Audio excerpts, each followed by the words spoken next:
le Président de l'Assemblée nationale, Madame la Présidente du Haut Conseil des collectivités territoriales, Monsieur le Président du Conseil économique, social et environnemental, Madame la Présidente du Haut Conseil du dialogue social, Monsieur le Président du Conseil constitutionnel, Monsieur le Premier Président de la Cour suprême, Monsieur le Procureur général près la dite Cour, Mesdames, Messieurs les anciens chefs de juridiction suprême, Monsieur le Médiateur de la République, Messieurs les officiers généraux, Monsieur le Président de l'Union des magistrats du Sénégal, Monsieur le bâtonnier de l'Ordre des avocats,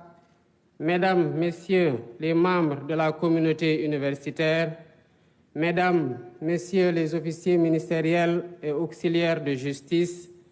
Mesdames, Messieurs les leaders de partis, coalitions de partis politiques et candidats à la dernière élection présidentielle, Mesdames, Messieurs les représentants des autorités coutumières, religieuses, du patronat, des centrales syndicales, Mesdames, Messieurs, chers invités, en votre rang, titre et qualité. Je tiens tout d'abord à exprimer ma profonde gratitude à chacun d'entre vous pour avoir répondu favorablement à notre invitation à l'occasion de cette journée nationale du dialogue. Cette cérémonie qui nous rassemble s'inscrit harmonieusement dans nos vieilles traditions socio-culturelles de dialogue que nous perpétuons au sein de nos familles et de nos communautés. Fidèle à cet héritage de longue date, j'ai tenu à maintenir dans le calendrier républicain la date symbolique du 28 mai consacrée au dialogue national. En accord avec l'esprit de mon discours d'ouverture, de mon discours d'investiture, de mon message à la nation à l'occasion de la fête de l'indépendance et de mes orientations au Conseil des ministres du 9 avril, je réitère aujourd'hui la priorité élevée que j'accorde à la concertation comme mode de gouvernance des affaires publiques. Je demeure en effet convaincu que la vertu préventive du dialogue en temps de paix éloigne les spectres de la tension et favorise les dynamiques consensuelles, consolidant ainsi notre démocratie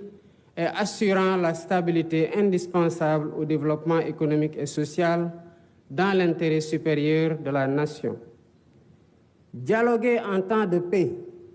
en partageant la part d'humanité qui existe en chacun de nous, est un examen à l'aune duquel une nation mesure sa grandeur. C'est tout le sens de cette journée, dont le thème porte sur la réforme et la modernisation de la justice. La problématique et l'urgence d'y faire face nous interpellent tous au-dessus de toute considération partisane. La diversité des acteurs ici présents en témoigne éloquemment. De plus, pour faire de cette concertation un cadre inclusif le plus large possible, nous avons lancé le 23 mai la plateforme Jubanti comme Vox Populi pour recueillir les contributions citoyennes. Sa gis-gis ci doxalinu yoon. La justice étant rendue au nom du peuple, il est donc pertinent que le peuple ait son mot à dire sur la manière dont elle doit être rendue. Au demeurant, je rappelle déjà qu'en avril 2018,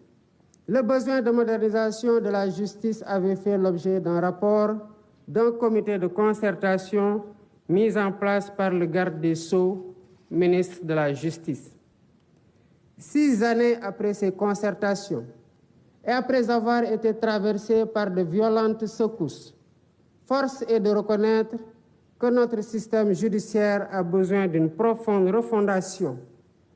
que seule une approche inclusive permettra de réussir. Œuvre collective démarche participative et exercice de co-construction. Voilà le triptyque qui doit guider notre action. Sous ce rapport, je voudrais particulièrement insister sur le fait que nous n'ouvrons donc pas ici un procès en inquisition pour désigner un ou des coupables à jeter aux orties. Il est plutôt question de tenir un débat lucide et serein, posé et apaisé, pour ausculter notre système judiciaire, identifier ses forces et faiblesses et rechercher ensemble les solutions aptes à refonder son fonctionnement et à améliorer ses performances. Je ne reviendrai pas ici sur les principes fondamentaux de la justice dans un état de droit, sinon pour en rappeler la quintessence, à savoir la séparation des pouvoirs, l'indépendance, l'impartialité et l'intime conviction du juge, l'égalité de tous devant la loi, la présomption d'innocence, le principe du contradictoire, le droit à un procès équitable et l'habeas corpus, bouclier contre les arrestations et détentions arbitraires. En rappelant ces principes énoncés et encadrés par des règles, des textes légaux et réglementaires, j'ai en même temps conscience qu'ils ne suffisent pas à eux seuls pour jauger l'indépendance, la crédibilité et l'efficacité d'un système judiciaire. En effet, quelle que soit la pertinence des textes, c'est d'abord et surtout à l'aune de la pratique qu'on peut juger si un système judiciaire répond aux idéaux et exigences de l'état de droit. Voilà pourquoi, à travers ces assises, nous voulons interroger notre système judiciaire en revisitant ses règles et mécanismes afin de le perfectionner et le hisser à la hauteur des ambitions et aspirations de notre peuple. Les thématiques qui seront débattues incluent notamment le statut des magistrats, l'organisation et le fonctionnement du Conseil supérieur de la magistrature, la dématérialisation du service public de la justice et le numérique, le temps du procès pénal, le régime de la sanction pénale, le cadre juridique et institutionnel de l'administration pénitentiaire, les conditions de détention et de préparation à la réinsertion sociale des détenus, le régime de la privation de liberté, la prise en charge des enfants en danger ou en conflit avec la loi. La finalité de cet exercice est de nous aider à baliser la voie pour une réforme pragmatique de notre système judiciaire, afin qu'il inspire davantage confiance aux justiciables et préserve sa dignité. Pour ce faire, nous devons travailler à mettre en place un système plus transparent de gestion de la carrière des magistrats, à définir un régime de privation de liberté mieux encadré, à aménager un dispositif législatif et institutionnel de nature à favoriser la célérité dans le traitement des procédures judiciaires et à humaniser l'univers carcéral, à instituer des plateformes dématérialisées et fonctionnelles et améliorer le fonctionnement du système par l'allocation de moyens budgétaires suffisants et la poursuite du programme de construction et de réhabilitation des infrastructures. Il convient aussi de rappeler que pour bâtir l'état de droit que nous voulons, la réforme et la modernisation du système judiciaire ne doivent pas seulement se limiter au volet pénal, qui, il est vrai, polarise plus notre attention collective. Nous ne devons pas oublier les affaires civiles, dont la matière commerciale constitue une composante majeure, le droit du travail et le contentieux administratif, autant de domaines dont la prise en charge conditionne le fonctionnement de la justice. En portant nos réflexions sur tous les sujets à l'ordre du jour,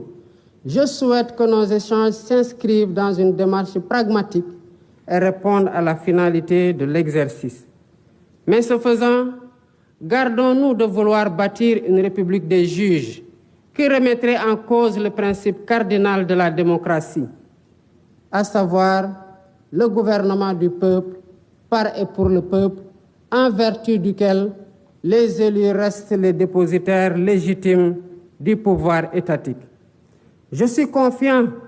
que nous pouvons y parvenir par une concertation sereine, ouverte et apaisée. Sur ce, je déclare ouverte la Journée nationale du dialogue et souhaite plein succès à nos travaux. Je vous remercie de votre aimable attention.